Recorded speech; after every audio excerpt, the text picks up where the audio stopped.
Welcome to Triggered, the podcast where we explore what is on the other side of what is triggering you.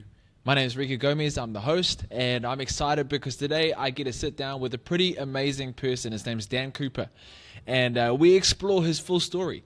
His story from burnout to people pleasing and the need for validation that was keeping him in a cycle that was burning him out and almost causing him to lose the ones that he loved the most. And he gets real vulnerable and honest with some harsh realities he had to look at for himself. I had the opportunity to coach him through the journey of coming out of burnout, and which means I asked him some pretty real questions because I know a little bit more about his journey. But he's open and honest and vulnerable, and I feel like you're going to get a lot from this conversation. He reveals around working 80 to 100 hours a week trying to make sure that he doesn't fail. He talks about his child hitting him up. He talks about the harsh truth that he had to look at himself and to make an adjustment in life. And it's real, it's raw, it's vulnerable, but man, it's growth, it's healing, it's freedom, and you're gonna get a lot from this. So get ready. Here we go. I'm pumped.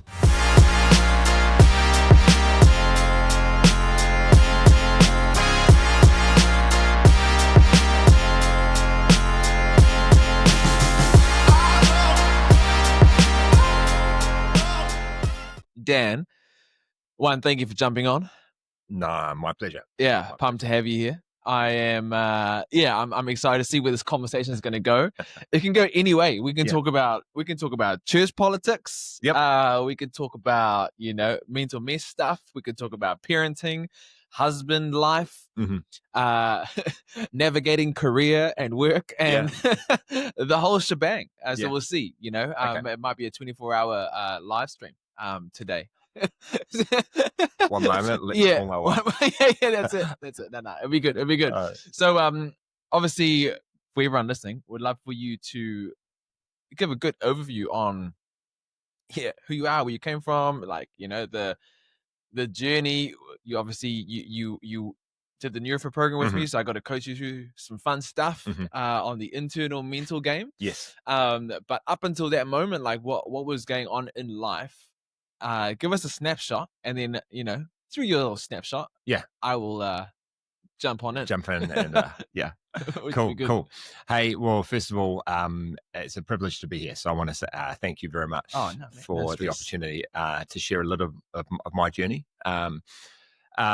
So I'm 45. I had to really double check there, right? I did have to double check.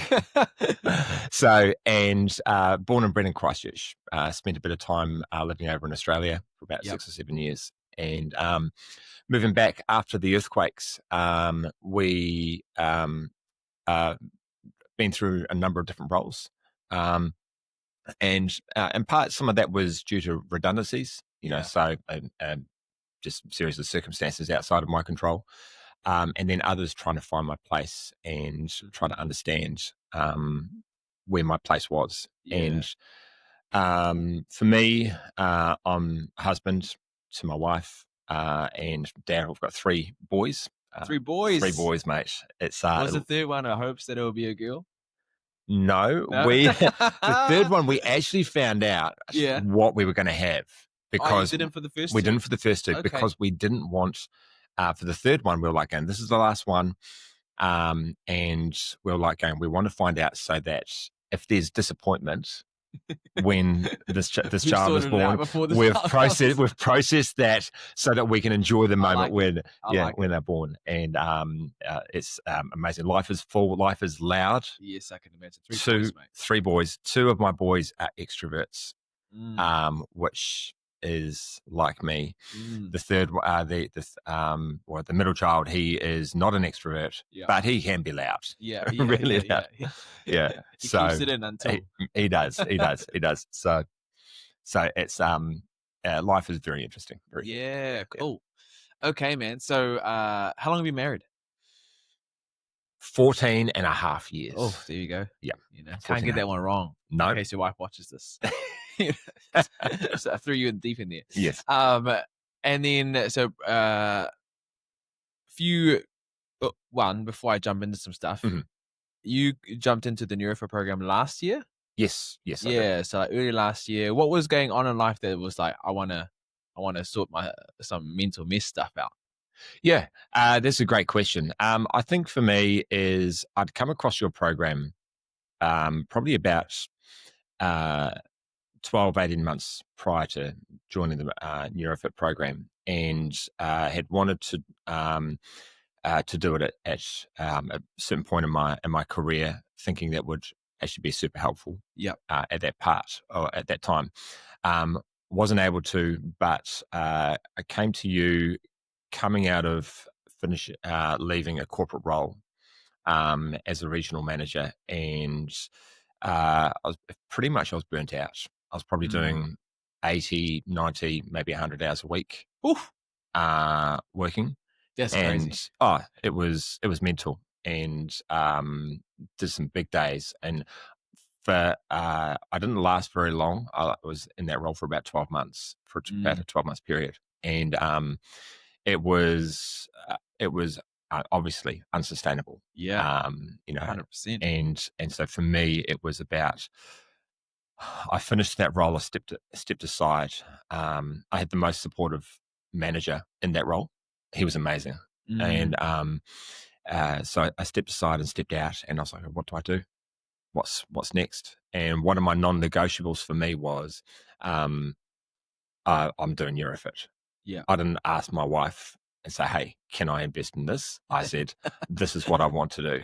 I said, "This for me is a Yeah. non-negotiable. Where I need to do this to help me process what's going on here, because Mm. I can't repeat this journey again." Yeah, for sure. And Yeah, it's not one yeah. you want to repeat, No, not at all, not at all. right? Yeah, Okay, so 80 to 100 hours, mate. yeah, That's crazy. yeah. It would be if I got to bed before midnight, so I'd get home six Mm. o'clock at night, do the family thing for a couple of hours, and then 7:30, 8 o'clock, Back to it. back in the office at home. Um, yeah, I've got so many questions in my head about this, right? Mm, So one, I mean, logically, that's not right, 100%. right? And everyone in the moment knows what made it hard for you to not do that. What made it hard for me to not? Like, what made it hard for you to switch off and say, "Oh, I have to sort this out in the morning," and not go Um, through the night? I would. I'd be like, I've got to get up early, and I'd be like, yeah, I can. And so there were days I would survive on 4 or 5 hours sleep. Yeah. Um, Mm. and Might as well have a newborn, mate. yeah, so you might as well. Honestly, it's definitely an experience where you don't want. Yeah, I Yeah. don't recommend it, and recommend it for anyone. And what it was, I think, was I was looking to um, outperform expectations. I think Yeah. for me, Expectations that other people put on you or your own expectations? I think both, Oh, yeah. but I think for me, it was my expectations Yeah. Yeah. of myself. There were yeah. So yeah, from Mm. both sides, I think. Yeah. Okay. Yeah. And then I feel like a lot of people can definitely relate to that, Mhm. right? High expectations of yourself. A very classic trait of a high performer Mm. today. Um, did you ever hit those expectations? Never, Never. never. It was really frustrating. Yeah, I can imagine. Yeah, yeah, because I just ended up beating myself up. Yep. And I had this stupid notion that if I just worked harder, that I'd get there. If I just worked harder, I would get my team on board. If Yeah, I just yeah, worked yeah. harder, and Where does that come from for you? for me, uh, I think it comes from being afraid of failing, Yeah. and not thinking that if I delivered on something, that Mm. people would like me Yep. and that people would respect me. And if I didn't do that, then I wouldn't have their respect. Gotcha. Yeah. So if I failed, I wouldn't be liked. I wouldn't be respected. Mm, mm, And so therefore there's no option but to succeed. 100%. Yeah. Like, yeah, Like literally failure's that. not even an option. Yeah. Failure is not an option. So I will do 80 hours a week. Yep. I'll do 'Cause- what needs to be done. Yeah. Yeah. And And an employee, I mean, from an employer's perspective, we love you. yeah, 100%. So I dropped in conversation to at one point of my journey. I was like, I feel like I'm working for minimum wage. And he and I was half joking when it came out of my mouth. Yeah. It was in a group setting, and we had a bit of a laugh about it. But I reflected after that conversation at the end of that evening, and I was like, going, "Huh, I probably am. I probably am in some respects." Yeah. With Because you weren't paid for those hours. No, You not know, at all. It's just out of your own will. I got to get it done. I got to get it done. Not at all. So then you make your hourly rate. Yeah, half. yeah. Take your hourly rate, right, and you've straight away you're like, You've halved it. yeah, 100%. 40 to 80. Oh man. Yeah, It's an eye opening. yeah. It was very sobering. Yeah, it was Mm. very sobering to when I sort of processed that. I was like, okay, and that was probably the catalyst where things started to shift and change. And then you said you burnt out. Yeah. What did that look like for you? For me, I didn't. I had my self-esteem was at an all-time low. Yeah. My I was not a nice person for my family. People talk about having a family and they talk about that, and and being the best version for being a dad and a husband definitely wasn't that for my wife or for my boys. And it was illustrated to me that to the point where 2 months after I had finished my last role, what had happened is I got home from work, and my 8-year-old came to me and he goes, "Have you got a meeting tonight, Daddy?" Oh. And I was like going, he's not asked me that before. And Mm. I've been out of it for 2 months doing something else. And I was like, "No, darling, no, I don't." I was like, "Oh, cool. Can I read my book to you tonight?" And I was like, man, Yeah. 2 months after the fact that I've finished, He's like still it's done. in anticipation for In you to his go out mind, he was like going, "Oh, my daddy needs to work tonight." Oh. And that was hard. Yeah, I can imagine. It was hard. I was like, man, I put my kids, I put my family through a lot. Yeah. In that. And when you're in it, you don't even see it. Right? You don't know that you're putting them through. No, not at all. You just, for me, I was in task mode. Yeah, you justify. Yeah. I've got to work, I got to provide. So I justify. 100%. Hard part is like you're going to provide for something that might not even be there. Yep, absolutely. Absolutely. Man, okay. Journey, bro. That's a journey. So then you obviously jump in to do something about it. Mm-hmm. And I see you brought your iPad here today, which means you went over some notes from a year ago. Yes. Yep. I read. Yeah, there were a few moments, as I shared with you earlier, that during the journey that you were not my favorite person in the world. Yeah. Classic. Who likes the person that shines a light on something? Yeah. Exactly. But it was actually even just reviewing over my notes and my journey when I went through the program was insightful. It reminded me of some of the things that I'd processed. Yeah. Gotcha. And was good for me to then be able to go, yeah, and just refresh like my memory and sort of that reminder, because it's like, you don't remember what you had for breakfast a week ago, right? No. And so for me, where I worked out, I'm almost like 12 months exactly, just over 12 months from finishing with you last year. Oh, wow. Because it was July, August last year that I went through the program with you. Oh, and there you go. Early part of September now. And so for me, I'm like 12 months on, I'm like, there was some stuff that I'd processed and written down. And I was like, that was phenomenal. Yeah. That was really impactful. That's big. Insightful. Okay. And so what we worked on, and obviously when it comes, this whole podcast is called Triggered, right? And the whole process is that, hey, there's something on the other side of a trigger. Working 80 hours is simply the avoidance of what is going to trigger me if I don't. right? So if I don't work 80 hours, I do 40, I might not hit my mark. And if I hit my mark, I'll feel like, so in my environment of other people's expectations are going to trigger me. They're going to say I didn't get it done. Now I'm feeling some stuff. And so naturally I'm going to avoid that feeling of failure by working so hard. And so you come to me and we go, cool, let's go find out why you feel that way. Let's go find out what's on the other side that trigger. Why does that even trigger you, right? What did you discover about yourself on the other side? On the other side, or what did that reveal to you as you started looking at it? I think for me, what I discovered was I learned how to accept myself.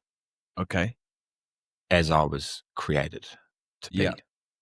So it was, in some respects, I think I internalized, as opposed to looking external for validation. Okay, stop there. I want to jump on that because that's a big thing, right? That's a big thing. Yeah. So you discovered that you have been, finding yourself in external validation. Yeah. Because I've been in sales for 25 plus years. Yeah. In sales roles, and there was in sales there's a certain weaknesses that you have, and for me, I had this belief, this unconscious belief that if I couldn't sell to you unless you were my friend, so I'd have to be your friend before I could sell to you. Oh wow! So I'd be like, so in other words, I need you to like me. Yeah, that's it. Which I'm like, on a sales standpoint, you're like, I need rapport. That whole process of like, then the sale is not a hard sale. 100%. It's just like a but it became like an identity part. Yeah, it was an identity thing where I needed people to like me, and to be my friend before I could sell to them. And I had this belief, as opposed to actually go, oh, actually, I don't. I can be completely respectful. I can build rapport.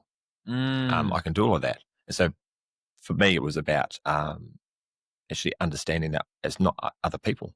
Yeah. And even outside of work, in relationships. Yeah. Performance related stuff where it's like receiving validation from my wife, from my parents, from family members, and even circle of friends, receiving that validation. It was actually, I'm created to be me because I am Daniel. Yes. And it's about understanding that. Yeah. That's my identity. Yeah, gotcha. That's what I mean, that's a big thing to understand. Yeah. Right? Now, I know that coming to understanding that is not the easiest journey to go on. It can't just be like hey, I read this quote today and now I know my worth. Yeah. It's a bit different. Yeah. For you, you mentioned a few things on that journey. You discovered that I needed validation to feel secure. I need, and then I got that by being liked. Those are common things today, right? And a lot of leaders find themselves in a place where, I'm a good leader if I'm liked by my people, right? Which is a trap. But what for you, like if you look back at your life and if it's too raw, we don't have to go there. But for you, like, if you look back at your life, at your story, what told you you needed to be liked?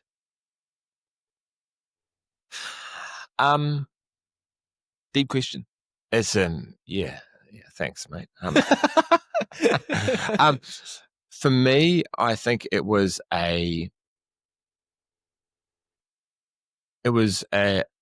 always a combination of things that happen when you're a kid. Yeah. Your upbringing. There's always that comes into the mix for that. Yes. And it's different for every individual. For me, I'm the oldest of three boys. So I taught my parents how to be parents. And you think, wait, you say you taught your parents how to be parents? Yeah, because I was their first kid. They had no idea what to expect.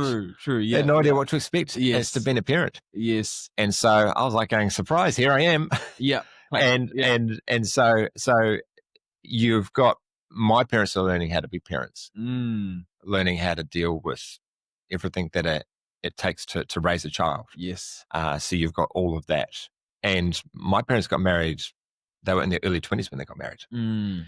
And so they're learning. You think back to when you were, Yep. I mean, you're only 19 anyway, but but my back doesn't feel that. I mean, but it's like most people these days, if people get married in their early 20s, Yep. that is not common. It is not very common. And so, and you think back to what you were like at 22, 23, I don't know what I'd be like if I got married at that age. Yeah. I got married at that age. Did you? Yeah. A wise person told me, hey, Rika, if you get married early, you bring less baggage into your relationship. That's very true. I was like, I can see that. Yeah. I can see that, less people your future wife has slept with, less people you have. So then therefore there's no, you will figure it out together. Yeah, figure it out together. The hard part is, you don't know Jack. You don't know nothing. Yeah. Know nothing. Yeah. Let alone recipes, let alone life experience, like doing your... Yeah. What the heck is marriage? It's a whole different ballgame. Yeah, it is. So I think for me, it's like, with my upbringing, it was a combination of everything, with my parents learning how to parent. Yeah. My childhood experience of my own confidence and ability to back myself. I was not, on the inside, I had a very low self-esteem. Yeah, gotcha. So also growing up as well. Yeah, growing up as well. Yeah, and I think school never helped. Okay. Yeah. So, I left high school at the earliest opportunity. Yeah, so, gotcha. 16, got, did school certificate, got my 2 subjects, and I was out. See you later. Yep. See ya. Yeah. And so for me, with my journey with school and the confidence of being bullied, that eroded my my self-esteem, and I struggled with that a lot. As a young person. I mean, heck, as a teenager, teenager through school being bullied. As a teenager, you're looking for acceptance. It's one of the biggest things, right? Yeah. And so then that you get the opposite. Yeah, 100%. You get the opposite of that at school, and I went to an all-boys school. Oh, yeah. And so you might argue that was probably even worse back when when I was in high school in the early 90s. And it was demonstrated to me. I think I sort of came out of that where I learned how to mask that. Okay. When I got my first, I got introduced to a sales job. Oh yeah, I want to know, how did you mask the pain of being bullied? Oh, that's good. We're gonna be able to out people today. We're gonna they're masking. I think for me, I learned how to do it well when my brother had I lived in Tauranga for about 6 months, doing some study up in Tauranga. I moved back down, and in that time, my brother had gotten a job doing door-to-door sales, and within 6 months, he'd bought enough to save a house. Now, before you freak out, right? It was at the time where you could probably buy a house for a couple $100,000, as opposed to the to a mill. Yeah, nowadays. Yes. But and I was like, going, "You're 18." And so then he offered me a job. So he was my boss. My little brother was my boss. Yeah. For a period of time, and he taught me how to do door-to-door sales. And I'll never forget my first door that I knocked on. I was shaking. I had my little folder, it was shaking literally so much like this. And he was like, "Get a grip, man." Like your younger brother telling you? My younger brother telling me this. Oh man! And the first door I knocked on, I had this lovely lady, and I introduced myself and I told her my name, and then I froze. How good. And my brother was there, and he came in and was like, "What we're here for," and blah blah blah, and we went into the pitch that we had. And we got out of that house, and on the side of the road, and he sort of tosses his folder onto the grass verge, and he's like, "Right, what's your name? What are you here for? What's the pitch?" Your mate just drilled me right there on the side of the street. My younger brother, like this, side of the road, like this. Wow. And we did that, and then I started like getting more and more confident, and to the point where, and I've dodged dogs. I had one dog get me on the leg. Really? Yeah, 100%. Wow, that's 100%. crazy. Yeah, ruined an $80 pair of pants. Yeah. Oh, mate, some Alan Stones? it probably was. Oh man. You know, I've had I had one lady offer me her husband's dinner. It was pouring with rain, and she offered me his pork chops for dinner, and he was like, "Oh yeah, that's fine. I'll have sausages." I was like, "What?" And my brother had drilled into me. He said, "Now, if anyone offers you a drink, always go, 'Are you sure?' Always. Doesn't matter if it's a cup of tea or whatever." But I was like, "Oh, are you sure?" And she's like, "Yeah, yeah, yeah." I was like, "She's serious." And I was like, "Are you sure?" And my voice cracked. And so I sat and had dinner with this couple, and I got picked up at the end of that How shift. Warm, full, not hungry, Yep. not cold. Mm. Sold them the deal, Hey. and got home and I wasn't hungry. And so then, I mean, I'm looking at it, right? Because you said earlier, you're like, "Oh, I like to be liked." Mm. Or like almost like before I can make a sale, I need a person to like me. Yeah. And you have a story that literally just came up then. That was like, I developed a relationship with them over the dinner table. They liked me. It closed. I felt great. Yeah. And that became my routine now. Yeah. It says, I will get a sale. How many people can I get to give me dinner? Yeah. Oh man. Yeah. Okay. And then, how did that become your front? Your mask? I think I projected confidence. Yeah. In what you did. In what I did. And I was in that door-to-door season. I did it for about 9 months. I achieved what my brother achieved. I was able to, buy an investment property. Epic. Which was amazing. And 128,500 is what I paid for the first house. Wow, mate, we're going back to the 1900s. Going back to but it was like, but it was, for me, it was, I was able to do that. And that was a real success piece for me, and a real, but I think for me is I judge myself. I bet that I kind of use that as my benchmark. Yeah, gotcha. And and so for me, I would project that I could do this. I overlooked my weaknesses. I overlooked how I could improve on being more efficient at how I sold, for example, and did it. And that was how I approached it. And so I was like, oh man, got into various different roles. And a couple of years later, I had a sales role, and I sucked. It was my first repping role, and I just absolutely sucked at it. And to the point where I was like, I think that's when I moved to Australia. Just get out of here. Yeah, just get out. Moved to Australia. When it went to Sydney, had an opportunity to do that. And I was like, I'm going to go to Sydney, and I'm just going to get a job in a cafe.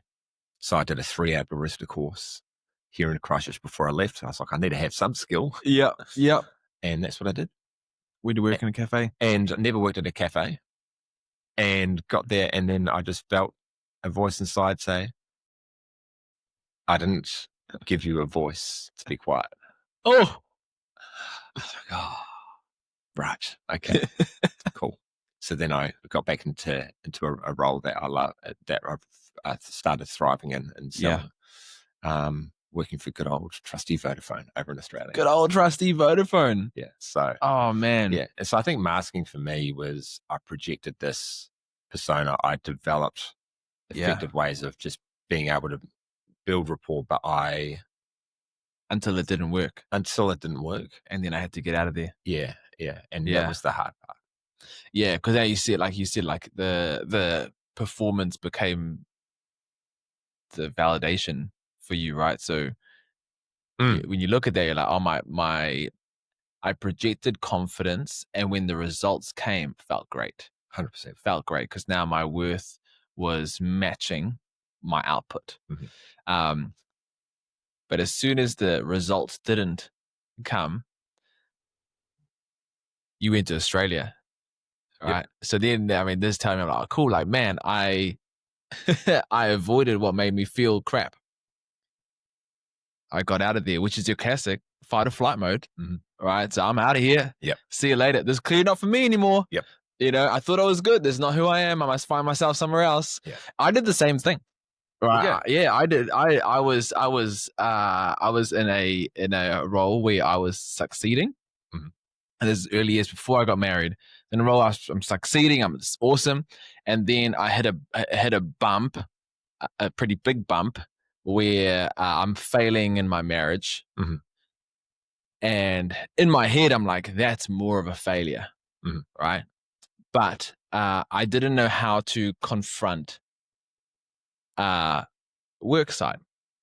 Mm. Easiest thing, get out of there, right? And so I went from a career progressive role to here's be a delivery driver. No one will see me. No one will know me. You know, and it was safe. Yeah. Like, you know, I'm safe from people's opinions, from being judged, all that kind of stuff, because same thing, my identity was fully based in my performance. And when I was performing, you get you're amazing. How did you do that? That's so good. No one's seeing that you're crap at home though. Yeah.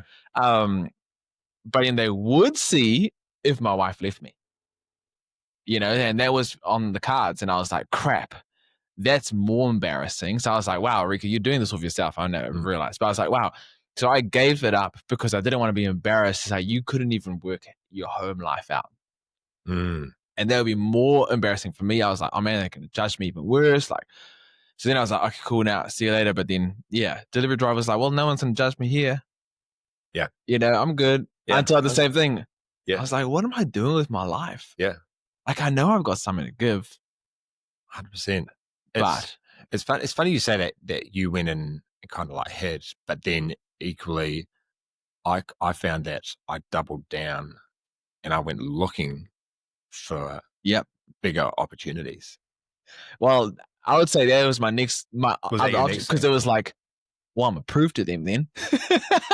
I'm gonna prove that I was not replaceable. Yeah. That I'm significant. You know, like so I said that's what you do, eh? Yeah. And it's like, I mean, for me, it was like, I realized, I was like, you know, I started seeing, I think on reflection, and I think by the time I came to you last year, I was like, I need to stop this cycle. I need to stop this. Yeah. I said, I can't repeat it because my wife is on a nice edge of just her nerves and just carrying the stress. Yep. And there's something to be said when you carry a stress in a season. It's really hard. Yeah. It's really hard to do that.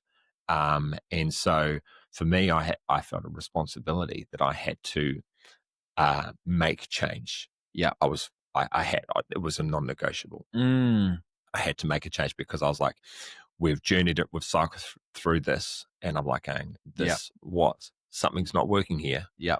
Yeah, something's not computing. I'm a bit thick here because it's taken me a couple of shots to actually realize it. That I'm in a cycle. Yeah, I'm in a cycle. And I'm like, oh my goodness me. Yeah. And so for it, I think that's the thing is that is recognizing that. Yeah. And actually go, change needs to happen. Yeah. And gotcha. it starts with actually manning up, manning up, I guess. And being brave enough to look at yourself and owning it. Yeah. You know, take full responsibility. Yeah, take responsibility, own your own crap. And also understanding what some of those things are from your past and forgiving where you need to. Yeah, gotcha. So that you can let go. Yeah, okay. What's the biggest thing you felt like you had to let go to move forward? I had to let go of performance for others. The performance for others. Yeah, I had to let go of that because for me, it was if I didn't and I benchmarked myself against that, like, 'cause if I achieve the goal for someone else and I get their validation, yes, you've got a result. Congratulations. But you're doing it for the motive is wrong, I feel, if Yeah, that makes gotcha. sense. So you had to look at your heart behind Yeah, your I performance. have to look at that and then actually be okay that um, if I didn't meet an expectation Mm, um, for somebody, like for my wife, for example, if I didn't meet an expectation that she had about something, as opposed to internalizing it and yeah. going, "You idiot." Although I think in marriage, you still sometimes do Yes, 100%. that. Usually it's around something where you didn't zip it. Yeah. But I think so, as opposed to doing that, actually going, did I communicate clearly Mm, around where there's been frustration? yeah. And then actually say, having that conversation saying, oh, you thought this, but I didn't know. We Mm, didn't communicate properly, and understanding that and actually go, cool. It's not that I've let her down or that she's disappointed in me as a person. yeah. Frustrated, yeah, probably most often, but it's more a case of it taught me, okay, be clearer in my communication. Mm. When And she was frustrated, did you feel something more about yourself? 100%, Yeah, okay. 100%. And it was, I felt like she wouldn't love me. Yeah, wow. And, Wow, that's massive. yeah. And that was huge. Mm, And so for me, learning how to not separate it out, but actually acknowledge it for what it is. yeah. Yeah. So if I've not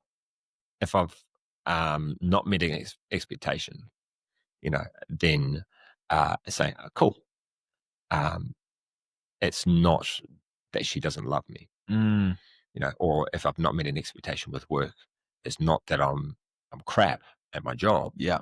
It's I just didn't get there for a certain number of reasons, and Mm, you assess what in a work sense. You go, cool. What do I need to do differently next time? yeah. How can I help to Yeah. make sure that it either doesn't repeat or I get a different result next Mm. time with whatever it might be. Yeah, and then that I mean, you see this pattern, right, that goes, well, am if I perform with your wife, it's I'm loved, Mhm, right? So if I've achieved, I'm loved. At work, if I achieve, I'm liked, mhm, right? Both of them means I keep people mhm, or I remain accepted and wanted here. mm, But if I don't meet the mark, I have bigger fears, will I end up alone? mhm. Yeah, Which is pretty big. yeah, 100% it is. It's huge. Yeah. Was I have my theories, but from what you've said. Yeah, But for you, was the fear of loneliness a big motivator? yeah, I think so. I think for me, um, being being alone and not being loved was in there. Yeah, those are the Um, two things that probably kept you in the cycle yeah, I think of so. I need to keep performing. Yeah, I need to keep performing, and it it just wasn't sustainable. No. It wasn't sustainable, and so for me, I think if with recognizing that and understanding actually, um, my worth isn't in what I do; it's actually in who I am Mm. and what I Mm. have to offer. Yeah. I've I came to realize that I'm created in as a unique person. Yeah. There's no other Daniel Mm. on this earth Yeah. Yeah. That's it. that's like me. Um, and cue all of the jokes around being special. Yeah. And yeah, 100% I am. Yeah. Let's go. Let's go. 100%. Last time I heard a grown man say, I am, but man, like there's so much health in that statement. Yeah. Oh, there is. And I think for me, it's one of those things where if you just in understanding Mm. that I've got something to offer, and I've got something that is, and it's not that I have to, I'm liked to be, and I'm liked for me. and I'm loved for me, not for What I've done. what I've done or what I Mm. deliver, what I bring to the table. Mm. You know, because that's the thing. And there was I went through my notes, and there was the external and the internal Oh, yes. piece of what we value. what we value, and the external stuff didn't create me, No. but the internal Mm. stuff is how I was created. Yeah. And so we go Such a back to good that concept. masking thing, right? Yeah. And I'm like going, cool. For the external, I was like going, I'm doing that because I perform, people like me because I do that. But I don't acknowledge the fact of what I bring to the table. Is so that confidence piece just wasn't there. Yeah, well, you just like the two parts is, you have confidence in what you can portray externally, but as you've attached your worth to the confidence in what you could do, but not seeing that your worth is internal. Yeah. And as the worth is what I bring. Yeah. Confidence is always going to go up and down. Oh, 100% it does. And I think for me, it's, as part of that journey, you took me through, you told me that I had to come up with some statements of belief. And with those statements of belief, that was hard, but very insightful. Yeah, gotcha. For me. And to the point where where I did design some screensavers for my phone, and I worked out that I could, if I tapped my phone, I could then change to a different statement of belief. So I came up with 7 statements of belief around what I was uncovering, and so when I needed to, I would be, I'd just scream a tap, and I'd look at my phone and be like, oh, yeah, that's right. That's right. Yeah, I'm loved, or, my identity is not in what I do. Yeah. Just things like that. Things like that. Yeah. For you, because you said that was hard to create, which I actually feel like a lot of people find really hard to create personal belief, or like actually look at themselves on a positive note, right? What made it hard for you? I think for me, what made it hard was actually the act of writing it out. Yeah. Was that like confronting? Yeah. Was there a little bit of like, I can't be this?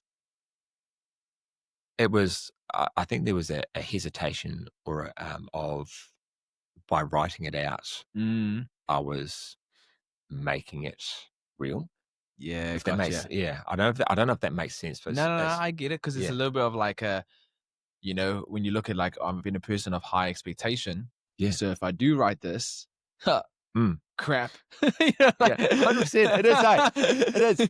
I mean, I went through that, and then I put myself through the process again. About probably 2 months ago. Yeah, epic. And put myself through the process again. Because I was like, I just need to do this again. Yeah. And I went through the exercise, and I revisited my statements of belief. Epic. And I added another one into the mix. So I'm talking about. Yeah.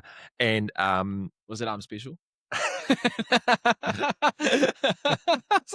I had to throw it in. Yeah, I had to throw it in there. Mate. I had to throw it in there. But it's funny. It was like, because I realized I still doubted that people, once I'd identified, I was like, oh, cool, it's internal, right? Yeah. But I still doubted. And so I was like, my voice was created to be heard and not silenced, is what I came up with. And that for me was actually going, oh, okay.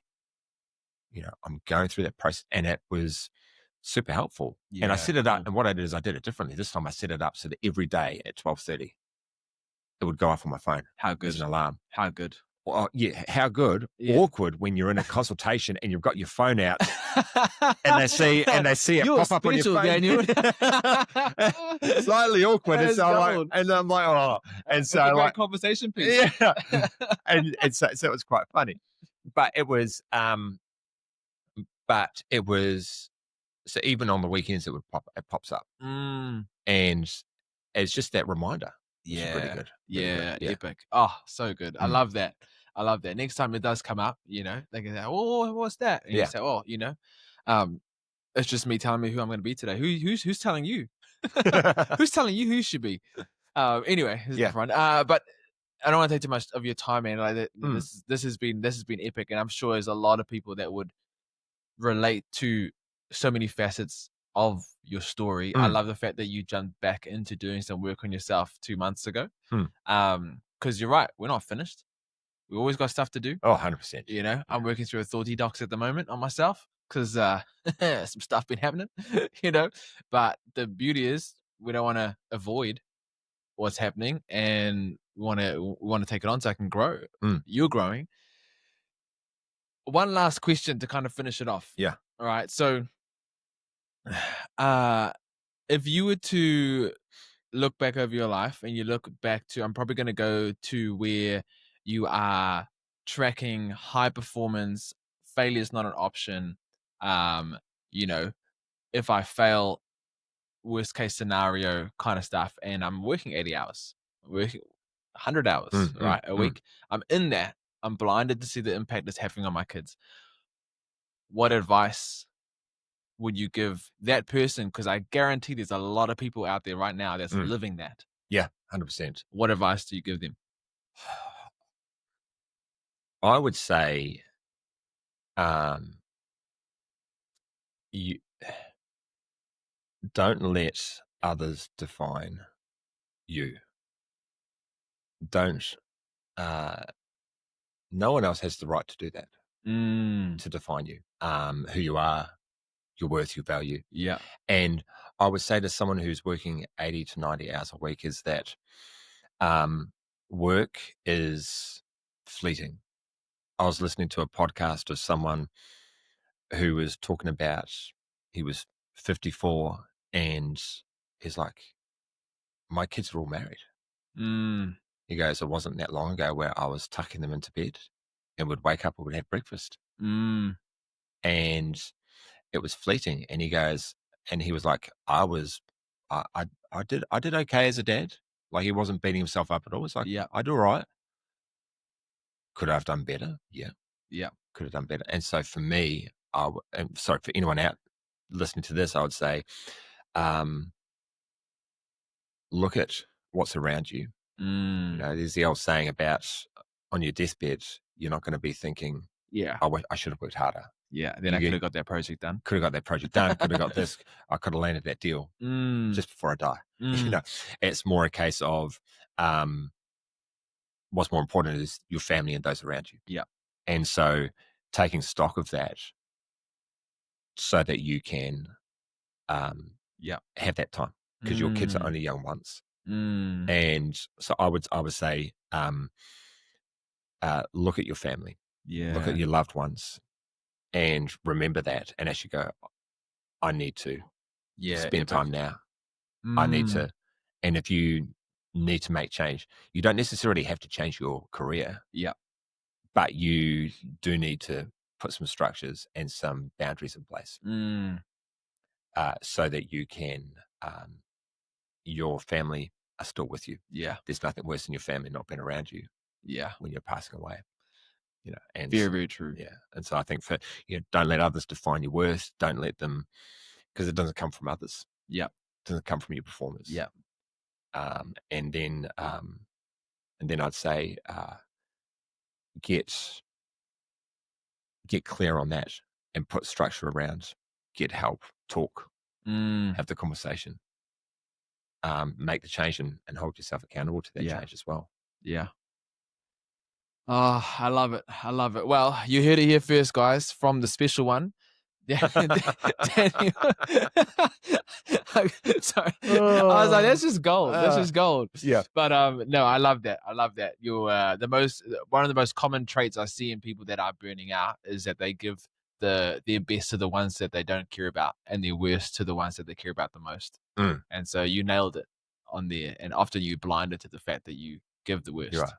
And that's the hardest part. Yeah. You is can't see it. You can't see it, and you can't. That's the hardest part is realize it, doing the switch to give your best to your family. Yeah. That's It's tough. I've not mastered it. It's tough. Yeah. It's a journey in itself. Yeah. But no, it's good. Well, thank you so much, man. My I pleasure. appreciate it. Thank and you. I'm sure, I'm sure people are going to be blessed by that one. Thank you But very let's much. go. Let's go. So good.